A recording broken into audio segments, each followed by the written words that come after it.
Bismillahirrahmanirrahim. Assalamu alaikum. I would just like to say welcome, a very warm welcome on my channel. Communicative versus informative.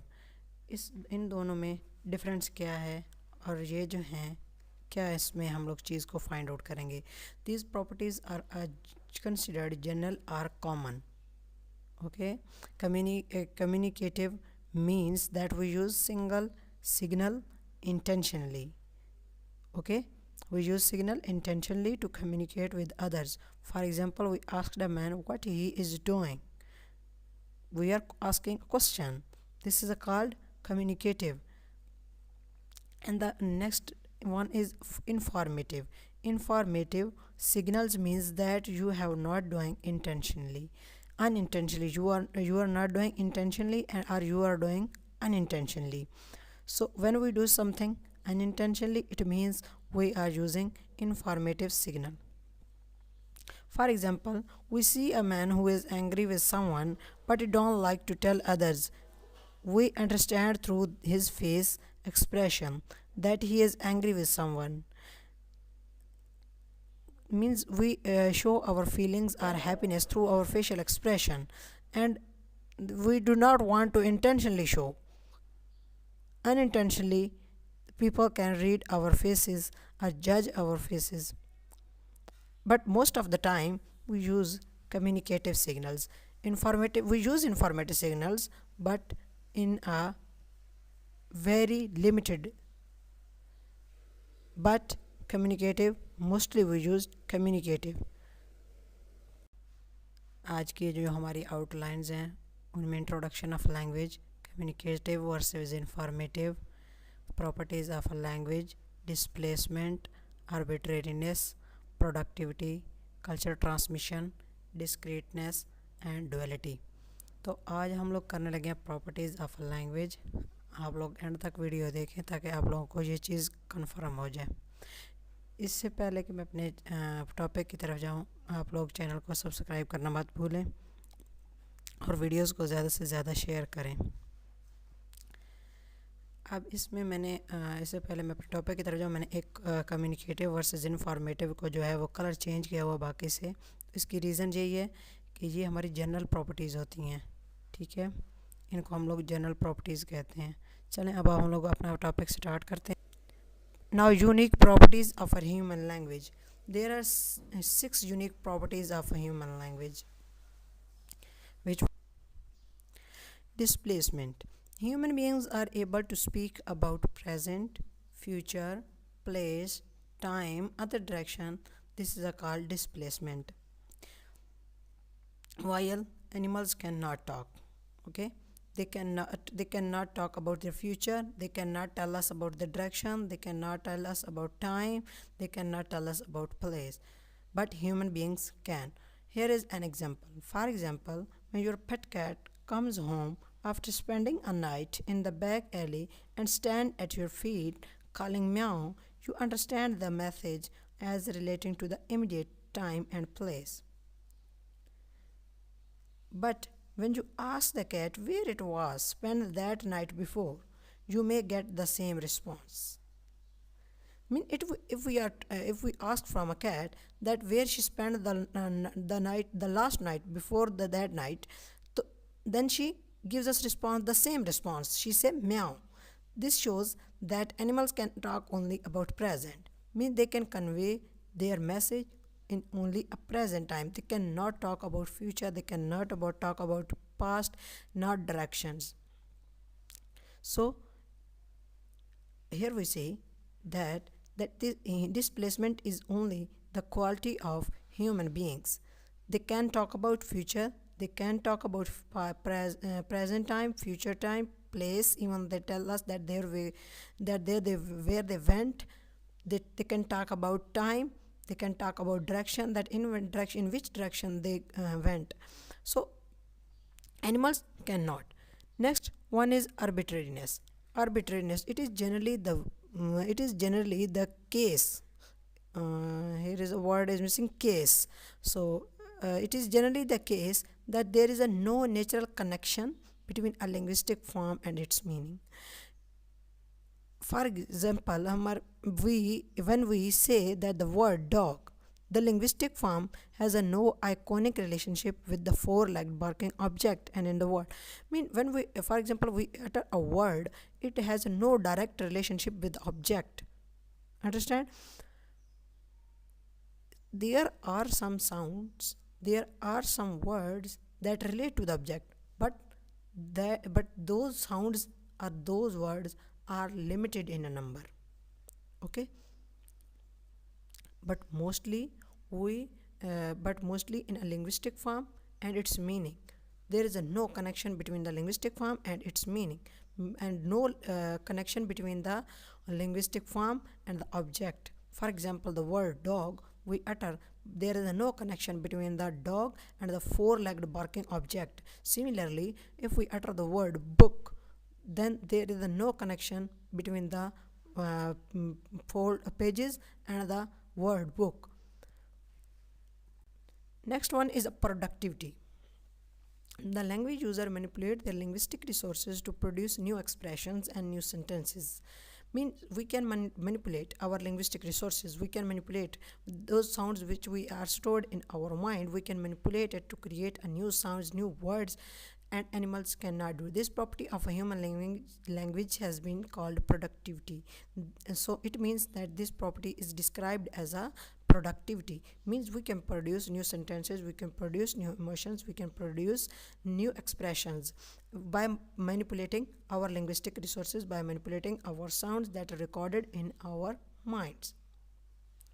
For example, here is an example of bee.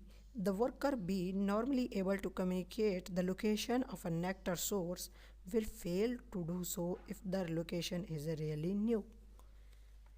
Means worker bee can convey their message through their movement, but if the location is new, they are unable to convey their message to the other bees. For example, 10 bees were taken to the top shown, the food source, and sent off to tell the rest of the hive about their finding. The message was conveyed via bee dance. Honeybees convey their message through via dance, and the whole gang buzzed to get off the free food. The problem may be that the bee communication regarding location has a fixed set of signals. Human beings do not have a fixed set of signals. Animals have a fixed set of signals. Means they only convey their message through via dance. Fixed set of signals, all of which relate to the horizontal distance, and they are not vertical, they are related to horizontal distance. The bee cannot manipulate its communication system to create a new message indicating vertical distance.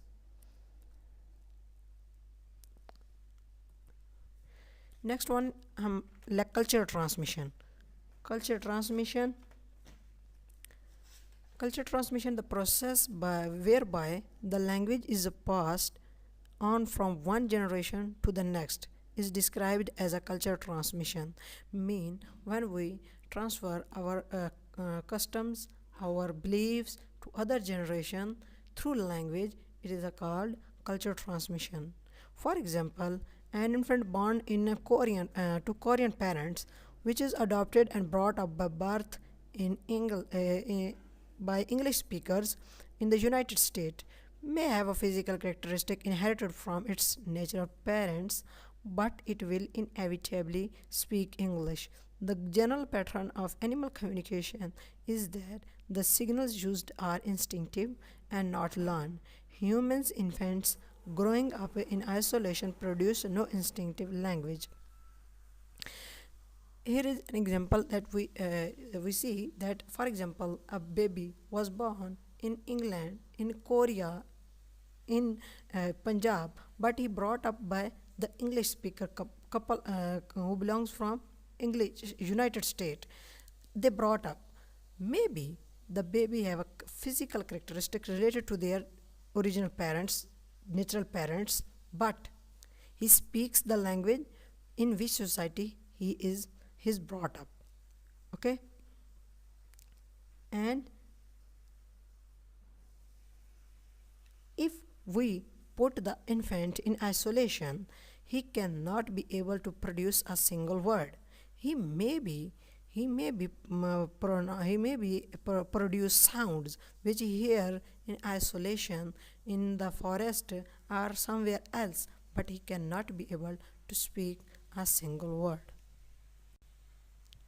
Next one is discreteness. Discreteness mean individual difference. Mean maybe the single word difference, maybe the single sound difference. Okay. Now the fact that the pronunciation of the form pack and back lead to the distinctive meaning. It is because the difference between pa and ba sound in English language. This is called discreteness. For example, the difference between a, b, ba and pa sound is not actually very great, but when the sounds are a part of a language like English, they are used in such a way that the occurrence of one than the other is meaningful. Whenever a pronunciation falls within the physically possible range of sound, linguistically specific and meaningfully distinct sounds mean here the sound of pa and ba lead to a distinctive meaning. Pack and back. Pack to fought. Back to went back. Go back. So here the difference between sounds leads to a different meaning. Last one is duality. Duality mean double articulation, refer to the twofold structure of the stream of speech.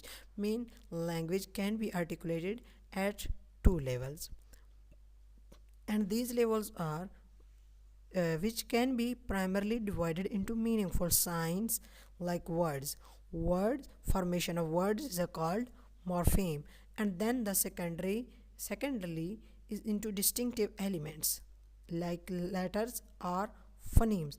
Phonemes are sounds, mean phonetic sounds. Sound, it is related to sound. Mean language can be articulated at a two level. One level is a formation of word, and the other level is formation of sound.